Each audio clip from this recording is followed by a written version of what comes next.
성도님들, 아직 어린 자녀를 키우고 있다 보니까 첫째 자녀일 때도 그런 감정이 들었습니다마는 둘째가 아빠라고 부를 때에 가슴에 왠지 모를 진한 감동이 느껴졌습니다. 아들이라서 그런 것이 아니고 그냥 아빠라고 하는 그 말이 어찌나 그 마음에 진한 감동을 느끼는지 참 아마 다들 그런 경험들이 있으실 줄 압니다. 물론 엄마라고 부를 때에도 아마 같은 감정이 전해지리라 생각합니다.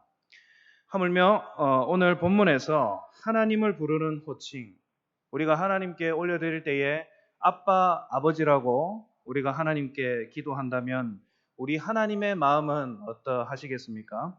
또한 이런 영광을 통해서 우리는 어떻게 기도할 수 있겠습니까? 오늘 본문에서 하나님이 아들 예수 그리스도를 이 땅에 보내신 목적은 두 가지입니다. 첫째는 율법 아래에 있는 자들을 자유케 하고, 둘째는 우리로 아들의 지위를 얻게 하려는 것입니다. 그래서 4절에서 5절이 한 문장으로 보았을 때에 여자에게서 나시고 율법 아래에 나신 것은, 이 구절은 하나님을 예수 그리스도를 보내실 때의 그 상황입니다. 배경입니다. 즉 바울의 관심은 1절과 3절에서 어린 상속자가 후견인 아래에 있다가 아버지가 정한 그때의 상속자가 되는 것처럼 우리도 율법 아래에서 해방되어서 그리스도를 통해 아들의 지위를 얻게 된다는 점을 강조하고 싶은 것입니다. 그래서 4절에 그 때가 참에라는 표현이 있는데 이거는 매우 중요한 표현입니다. 왜냐하면 악한 세대에서 우리를 건지시는 하나님의 종말적 그리고 묵시적 행동이 이제 서서히 나타낼 때가 된 것을 의미하는 거기 때문입니다. 또한 아들의 명분과 그리고 성령의 관계에 대해서 아주 밀접한 관련이 있다는 것을 우리는 오늘 본문을 통해 깨닫게 됩니다. 6절에 보면 그 아들의 영, 곧 성령을 받은 것은 이미 아들이 되었기 때문에, 그러니까 우리가 그 아들의 영을 소유했기 때문에 우리가 하나님의 아들이 될 수 있다라는 뜻입니다. 자녀가 될 수 있다는 그런 뜻입니다. 사도 바울은 이 아들의 영이라는 이 표현을 통해서 시간적 순서가 아닌 성령의 임재와 그리고 양자되었다는 것이 같이 가는 것이라고 오늘 우리에게 말씀하고 있습니다. 성령의 임재는 마치 바람과 같습니다. 그리고 바람이 잠시 스쳐 지나가는 것처럼 성령의 임재하심은 인간이 감히 알 수 없는 영역입니다. 단지 느낄 수 있는 영역입니다. 현재 바울에게 가장 중요한 것은 이 성령님의 임재가 하나님의 자녀됨의 증거라는 것을 강조하고 있습니다.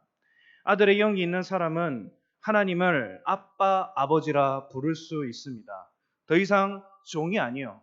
그리고 세상에 속한 그런 죄악의 종이 아니고 사탄의 자녀가 아니고 내 탐욕의 종이었던 우리가 아빠, 아버지라는 그런 영광을 누릴 수 있게 된 것입니다. 이것은 특권이며 그리고 하나님을 향한 강한 믿음입니다. 율법이 아닌 오직 예수 그리스도의 구속을 통해서만 가능한 구속의 역사요 우리에게 주시는 복인 것입니다. 그렇다면 우리는 예수 그리스도를 통해서 아빠 아버지 혹은 아바 아버지라 이렇게 우리가 어떻게 영광을 올려드릴 수 있겠습니까? 물론 기도와 찬양으로 올려드린다는 것에 대해서는 다른 이견이 아마 없을 것입니다. 하지만 좀 더 깊게 과연 기도로 아버지께 아뢰 수 있는가 생각해 본다면 첫 번째로 기도는 바로 하나님 아버지를 아는 만큼 할 수 있다는 점입니다. 성경의 시각으로 살펴본다면 이 기도는 보편적인 그런 현상인 것은 조금 더 새삼스러운 것이 아닙니다. 창세기 1장 27절에 보면 하나님이 자기 형상, 곧 하나님의 형상대로 사람을 창조하시되라고 말씀합니다. 인간은 하나님의 형상대로 지음을 받았습니다. 하나님의 형상을 가졌다는 이 말은 매우 중요한데 이것은 바로 주님과 우리가 관계를 맺으며 그리고 그분을 반영하도록 설계되었다는 뜻입니다. 그래서 위대한 종교개혁자 존 칼빈은 모든 인간은 신적인 존재를 알아보는 그런 지각이 있다고, 그를 알아볼 수 있는 눈이 있다고 주장했습니다. 그리고 성경 말씀 로마서 1장 19절에서 20절에 보시면 이는 하나님을 알만한 것이 그들 속에 보임이라 하나님께서 이를 그들에게 보이셨느니라. 창세로부터 그의 보이지 아니하는 것들 곧 그의 영원하신 능력과 그리고 신성이 그가 만드신 만물에 분명히 보여 알려졌나니 그러므로 그들이 핑계하지 못할지니라 말씀하고 있습니다. 무슨 뜻입니까? 이는 인간에게는 세상을 바라보며 위대한 전능자가 있어서 만물을 짓고 돌아가게 한다는 결론에 이를 능력이 있다고 말씀합니다. 쉽게 얘기하면 스스로 얼마나 연약하고 위태로운 존재인지, 우리가 얼마나 연약한 존재인지 실감케 하는 그런 사건을 통해서 우리는 하나님께 기도하고 간구하게 된다는 것입니다. 기독교 외의 다른 문화를 접하고 있는 이방인들도 열심히 기도하며 그리고 심지어 우리 그리스도인들을 부끄럽게 할 만큼 지극정성인 경우도 적지 않습니다. 성경 안에서도 그러한 부분들을 찾을 수가 있는데 요나서에 보면 니느웨 사람들의 회개와 그리고 북이스라엘의 가장 악한 왕의 대명사인 이 아합 왕의 부르짖음까지 주님은 귀를 기울였습니다. 그들이 회개해서 또는 부르짖어서 그냥 그렇게 됐겠습니까? 이는 주님이 그래야 할 무슨 의무가 있는 것이 아니라 100% 주님의 긍휼하십니다. 즉 불쌍히 여기셨고 그리고 주권적인 자비로움에서 비롯된 일입니다. 그러므로 아빠 아버지라 부르는 이 기도는 하나님을 아는 지식에 인격적으로 소통하는 반응이라 할 수 있습니다. 정도의 차이는 있지만 인간은 어느 정도 하나님을 알려고 노력하고 수고합니다. 비록 허공에 대고 도와달라고 하는 부르짖는 그런 몸집에 그치더라도 기도는 바로 하나님과 닿고 반응하기를 추구하는 행위입니다. 기도가 하나님을 아는 지식에 반응하는 행동임은 분명합니다. 그러나 우리는 불분명한 대상에게 기도하는 것이 아닌 일종의 영적 선물로서 성령님과 말씀에 힘입어서 하나님에 대한 이해가 충만할 때에 자녀의 신분으로 기도해야 한다는 것을 잊지 마시기 바랍니다. 그래서 구체적인 언어로 표현된 성경과 복음을 통해서 하나님에 대한 지식이 충만해서 그분의 음성을 듣고 그리고 온전한 대화를 이루어 갈 수 있는 것입니다. 우리의 기도가 우리의 지식이 하나님께까지 닿는 이 시간이 되기를 진심으로 바랍니다.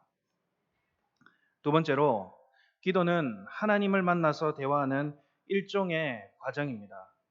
우리는 아빠 아버지이신 하나님을 만나기를 원합니다. 그렇다면 이 기도의 주체가 누가 되어야 하겠습니까? 바로 우리 아빠 하나님이 되셔야 합니다. 따라서 무언가를 구하기보다 듣는 것이 먼저입니다. 하나님은 먼저 찾아오십니다. 오늘 이 수요 기도의 시간에 분명히 또한 그리 될 것입니다. 우리의 기도는 하나님의 실제에 대한 아주 보편적인 인식의 기대인 구조 요청 신호탄과 같아야 합니다. 그래서 기도는 우리에게 선물입니다. 하나님의 완벽한 선물입니다. 하나님이 말씀하시는 것에 대한 참되고 인격적인 대화가 기도입니다. 우리가 사람과 대화할 때 통하지 않으면 어떻습니까? 아마 답답함을 호소할 것입니다. 그런 말 많이 하지 않습니까? 아, 너무 답답하다. 저 사람과 대화하면, 저분과 대화하면 뭔가 통하지 않는다. 그렇게 생각하지 않습니까? 하물며 하나님과의 대화가 막혀 있다면, 내가 무릎 꿇고 기도함에도 하나님이 듣지 않는다고 생각이 들 때면 그것만큼 비참한 경우는 없을 것입니다.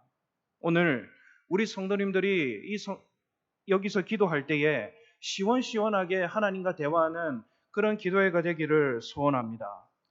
자신을 하나님께 노출하고 지금 내 모습이 이렇습니다. 아버지 하나님, 하나님 내 모습을 그대로 받아 주시옵소서 하고 참모습을 드러낸다면 우리 아버지 하나님은 그리고 우리와의 관계는 진실한 관계로 발전할 것입니다.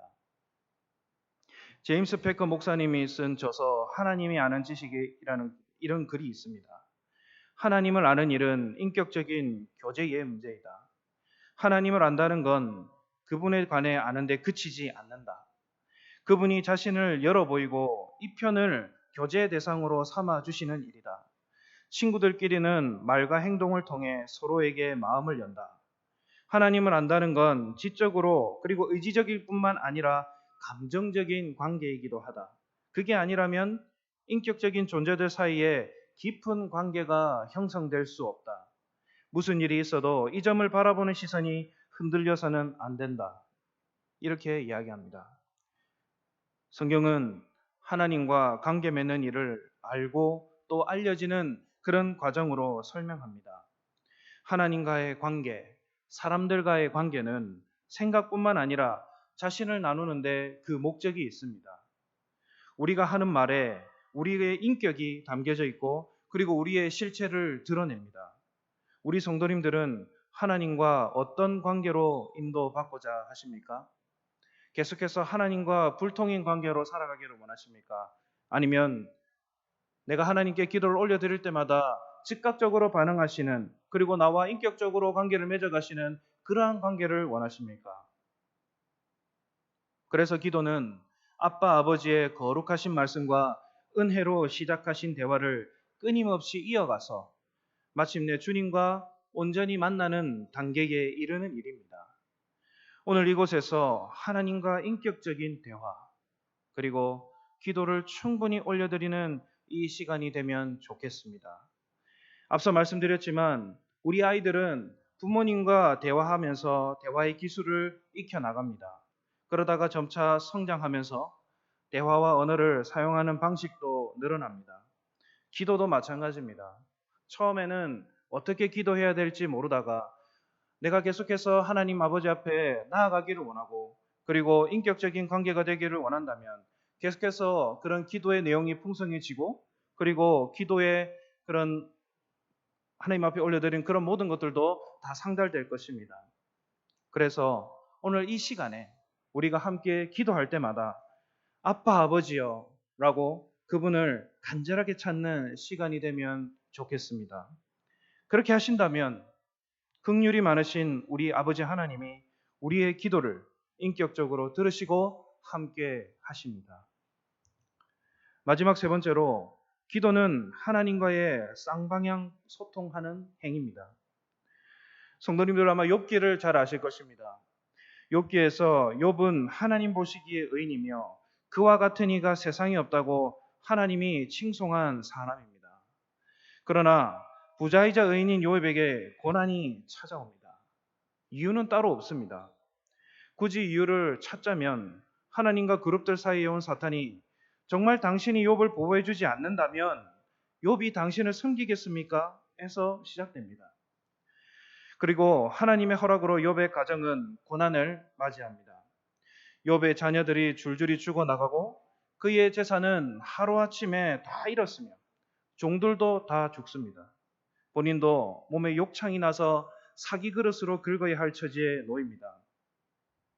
세상 천지에 욥과 같은 의인도 없었으나 욥과 같이 시험에 든 사람도 별로 없을 것입니다.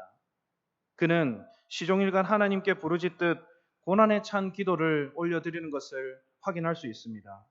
그러다가 그의 세 친구 빌닷과 소발, 엘리바스에 의해서 고난의 원인과 그리고 하나님의 경외에 대해 논쟁을 하면서 욥은 처음에는 그렇지는 않았으나 하나님 앞에서 변론했지만 점차 하나님께 불평을 쏟아놓기 시작합니다. 물론 욥은 절대로 하나님을 등지거나 그분의 존재를 부정하지 않습니다. 기도하면서 고난과 고통을 겪어갈 따름입니다. 그러나 욥도 하나님과 같이 살아서 내게 하신 삶을 인정하고 받아들일 수만은 없었습니다. 자신이 왜 이런 고통을 겪는지, 지금까지 하나님 앞에 범죄하지 않기 위해서 그렇게 수고하고 노력했지만 자기에게 왜 이런 고통이 다가왔는지 도저히 받아들일 수 없는 상태가 된 그때에 하나님은 욥에게 와서 말씀하십니다. 욥기 3장 38장 1절에 그때의 여호와께서 폭풍우 가운데서 욥에게 말씀하여 일시되라고 말합니다. 우리 주님은 온 우주와 자연계를 짓고 뒷받침하는 일들을 조목조목 생생하게 욥에게 설명하십니다. 하나님이 제시하시는 깊고 심오한 환상 앞에 탄식하며 욥은 전지전능하신 그 하나님 앞에 그저 엎드립니다. 이제야 고난의 원인과 이유에 대해 눈이 열린 것입니다. 마침내 욥은 회개와 찬양이 어우러진 장대한 기도를 42장에서 드립니다. 그 중에서 욥기 42장 5절에 보시면 내가 주께 대하여 귀로 듣기만 하였사오나 이제는 눈으로 주를 배옵나이다 라는 고백을 우리는 확인할 수 있습니다. 우리는 욥의 결말을 미리 알고 있기 때문에 그렇지만 도덕적인 기준에서 볼 때에 이 의로운 욥이 겪는 고난은 정말 이해가 안 될 것입니다. 하나님을 너무 사랑한 욥인데 도대체 무슨 죄를 그리고 은밀하고 크게 지어서 고통을 받는지 아무도 알지 못했습니다. 그러나 이 모든 해답은 욥기 말미에 있습니다. 무엇입니까? 우리가 하나님을 사랑하고 경외하는 것은 얼마든지 할 수 있지만 또한 잘못될 수도 있습니다. 그런데 이 모든 것을 풀 열쇠는 아빠, 아버지께 드리는 기도로 풀 수 있다는 사실입니다. 욥의 기도는 하나님이 어떤 분이신지 또 또렷이 알아갈수록 불평과 하소연에서 진심 어린 그러한 고백과 간구 그리고 찬양으로 발전해 나갑니다. 종래는 난관을 딛고 일어나서 어떠한 인생사와도 맞설 수 있게 되었습니다. 그의 믿음이 좀 더 증진한 것입니다. 이는 계시된 하나님의 말씀에 욥이 귀를 기울이고 그리고 기도로 반응하는 상호작용이 있었기 때문입니다. 하나님을 아는 지식이 충만해질수록 나의 기도가 더 풍성해지고 그리고 변화의 폭이 인생 전반으로 널리 확산되었던 것입니다. 따라서 기도의 능력은 인간의 노력이나 열심 또는 기교나 수려한 말에 있지 않습니다. 내가 얼마나 아빠, 아버지 하나님을 알고 성령으로 기도하는가에 달려 있습니다. 이를 더 쉽게 말씀드린다면 히브리서를 통해 알 수 있는데 히브리서 1장 1절에서 3절 말씀에 우리 조상들에게 말씀하신 하나님이 이 모든 날 마지막에는 아들을 통하여 우리에게 말씀하셨으니 이는 하나님의 영광의 광채시요 그 본체의 형상이시라 말씀합니다. 무슨 말입니까? 바로 우리는 예수 그리스도를 통해서 아빠, 아버지라고 부를 수 있는 것입니다. 그리고 요한복음 1장의 전반적인 주제가 말씀이신 예수 그리스도라고 분명하게 나타내고 있습니다. 하나님과 소통하는 방법은 이보다 더 쉽고 인격적이며 근사한 방법은 없습니다. 성경에 드러난 예수 그리스도를 바라보면 그분이 어떻게 하나님의 영광을 위해 기도하고 애쓰는지 우리는 알 수 있습니다. 에베소서 2장 18절 말씀에 그로 말미암아 우리들이 한 성령 안에서 아버지께 나아감을 얻게 하려 하심이라 말씀합니다. 바로 우리가 성령을 덧입고 예수 그리스도를 통해서 하나님 앞에 나아갈 수 있는 것입니다. 말씀을 맺도록 하겠습니다. 여기 계신 우리 모든 성도님들은 아무쪼록 아빠 아버지에게 하나님과 나누는 친숙하고 진심 어린 대화를 하는 지혜롭고 성령 충만한 우리 성도님들 다 되시면 좋겠습니다. 그리하여서 오늘 이 기도의 시간에 아랠 것이 있다면 우리 아빠 하나님께 아뢰는 이 시간이 되면 더욱 좋겠습니다. 무엇을 아뢰시고 싶으십니까? 하나님과 대화를 즐기면서 하나님 앞에 무릎 꿇으면서 전지전능하신 그 아버지의 음성을 기다리시면서 오늘 이 시간도 기도하는 우리 모든 성도님들 다 되시기를 진심으로 바랍니다.